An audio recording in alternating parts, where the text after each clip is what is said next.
buenos días tengan alumnos del Instituto Pedagógico Hispanoamericano. El día de hoy en su clase de química veremos cómo se obtiene la cantidad de moles en una sustancia. Mencionábamos en la clase anterior los conceptos de mol, de número de Avogadro, masa molecular y la relación de proporcionalidad. Recordemos que el mol es la unidad de medida para las sustancias químicas, es la que mide la concentración de una sustancia química. El número de Avogadro es la cantidad de partículas, sean estas moléculas, átomos o electrones, entre otros, que existen en un mol de una sustancia cualquiera. Cualquier tipo de sustancia a la cual se le denomine un mol contendrá esta serie de partículas. La masa molecular es la equivalente a la masa atómica o molar expresada en gramos y la proporción y la relación de proporcionalidad son átomo-gramo, que es igual a mol. En este caso nosotros vamos a ver tres fórmulas. En la primera vamos a obtener los átomos. ¿Cómo se obtienen los átomos de una sustancia? Partiendo de los gramos del elemento y del número de Avogadro. O utilizaremos también cómo obtener los moles partiendo de la masa en gramos y del peso molecular. Y por último obtendremos la masa del elemento partiendo de los átomos, del peso molecular y del número de Avogadro. ¿Cómo se obtienen los moles de una sustancia? Los moles son iguales a la masa atómica del elemento. Un ejemplo, en este caso nosotros tenemos un mol de hidrógeno, que es igual a 1 gramo de hidrógeno. ¿Por qué es igual a 1 gramo de hidrógeno? Porque el hidrógeno pesa 1, ya que su masa atómica es igual a 1. Entonces por eso es 1 gramo de mol. Ahora, un mol de hidrógeno es igual a 6.023 por 10 a la 23 átomos de hidrógeno. Como bien dijimos, todos los moles de cualquier sustancia contienen las mismas partículas. La única diferencia es que las partículas pesan más o pesan menos, pero en todas se encuentran 6.023 por 10 a la 23 átomos o moléculas en todos los moles. Se fijan, aquí tenemos el mol de hidrógeno y tenemos el mol de agua. El mol de hidrógeno, lo único que cambia a diferencia del mol de agua es que el mol de hidrógeno pesa 1 y el mol de agua pesa 18. ¿Por qué pesa 18? Porque el hidrógeno pesa 1 de masa molecular. Entonces, como aquí tenemos 2, serían 2 de hidrógeno más 16 de oxígeno, que es el peso de la masa molecular del oxígeno. Por lo tanto, tendríamos 18. Y si se fijan, este 18 es equivalente a 6.023 por 10 a la 23 moléculas de hidrógeno. Esta aparentemente sería más grande que el hidrógeno, pero ambos tienen el mismo número de partículas, solo que en este caso pesan más y en este pesan menos. La obtención del número de moles se basa en la siguiente fórmula. Número de moles es igual a la masa en gramos sobre el peso molecular en gramos mol. Dice, calcula cuántos moles de CO2 habrá en 100 gramos de dicha sustancia. Lo que tengo que calcular primero es el peso molecular. Tengo un átomo de carbono y tengo 2 átomos de oxígeno. El átomo de carbono es igual a 12, que es el peso molecular del carbono, y el átomo de oxígeno es igual a 16, multiplicado por 2 sería 32 más 12, 44. Ya tengo el peso molecular. Me dice que los gramos de esta sustancia son 100. Entonces coloco el 100 en la parte de arriba y en la parte de abajo coloco el peso molecular. Y hago una división 100 entre 44 y me da como resultado que el número de moles que tiene esta sustancia son 2.27 moles de CO2. Aquí calculé los moles de una sustancia y para eso requiero los gramos de la sustancia y el peso molecular de la sustancia. La fórmula de obtención de masa en un átomo. En este caso yo tengo la masa del elemento por el número de átomos por el peso molecular entre el número de Avogadro. Dice, ¿cuál es la masa expresada en gramos de un átomo de sodio? Nosotros tenemos que un átomo de sodio pesa 23 gramos. ¿Por qué pesa 23 gramos? Porque su peso es igual a la masa molecular en gramos. Si la masa molecular es 23, este átomo va a pesar 23 gramos. Entonces, este 23 gramos es igual a 6.023 por 10 a la 23 átomos. Recordemos que un mol equivale siempre a la misma cantidad de partículas. Entonces, si no tengo 6 átomos, yo solamente tengo ¿cuánto? Un átomo de sodio. Entonces, ese átomo de sodio, ¿a cuántos gramos será equivalente?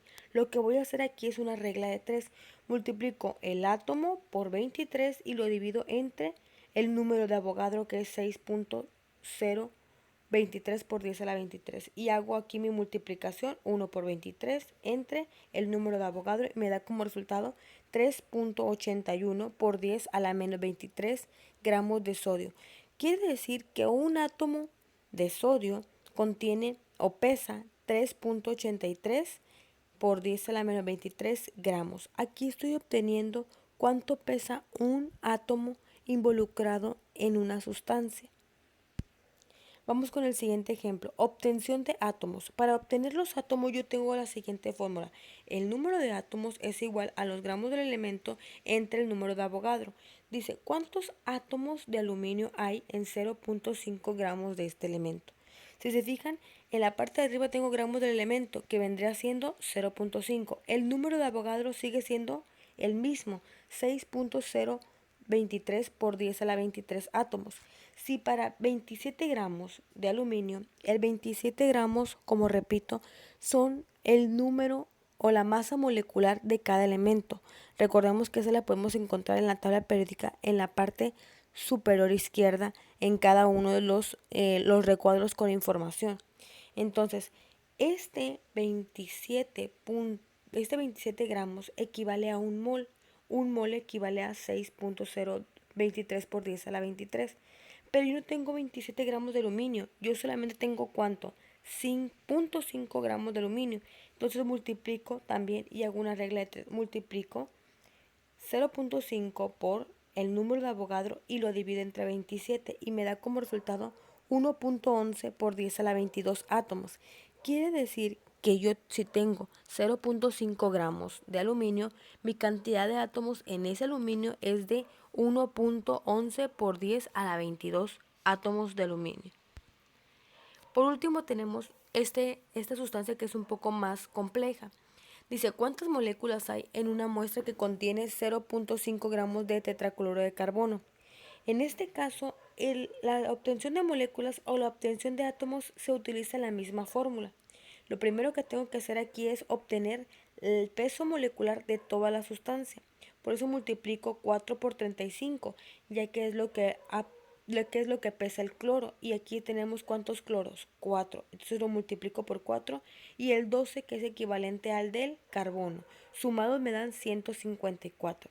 Ahora, un mol de tetracloruro de carbono es igual a el número de Avogadro de este compuesto, que es igual a 154. Yo no tengo 154 gramos de tetracloruro, yo solamente tengo 0.5 gramos de tetracloruro. ¿A cuánto equivaldrá 0.5 gramos de tetracloruro? Bueno, hago mi regla de 3. Si yo sé que 154 gramos de tetracloruro equivalen a 6.023 por 10 a la 23 moléculas, yo coloco mi 0.5 abajo de los gramos y multiplico 0.5 por el número de Avogadro, que es el 6.023 por 10 a la 23, y lo divido entre 154 y me da como resultado que yo tengo 1.95 por 10 a la 21 moléculas de tetracloruro de carbono. Quiere decir que en 0.5 gramos hay 1.95 por 10 a la 23 moléculas de este compuesto. Con esta actividad, a lo mejor que es de cierta manera un poco compleja, ustedes van a elaborar la actividad de la página 189. Recordemos que estamos obteniendo número de átomos, estamos obteniendo número de moles y estamos obteniendo masa del compuesto o del elemento en cuestión. Observen muy bien las fórmulas, porque las fórmulas son la base para que ustedes tengan la solución a esos problemas. Identifiquen las características o los factores que se tienen que involucrar en cada una de las fórmulas. En el caso de la fórmula de la obtención de átomos se involucran en los gramos del elemento y se involucra el número de Avogadro. El número de Avogadro siempre va a ser el mismo, 6.022 o 23 por 10 a la 23. Cualquiera de los dos números es igual, el que tenga 0.22 o el que tenga 0.23, pero este número no va a cambiar. Ahora, pasando a otra cosa, tenemos que tomar en cuenta que este número siempre va a ser el mismo y que eso es lo que pesa un mol de cualquier tipo de sustancia. Ustedes pueden leer las páginas 187 y 188 para que retroalimenten un poco más acerca de este tema. Sin nada más que decir, nos vemos en el próximo video.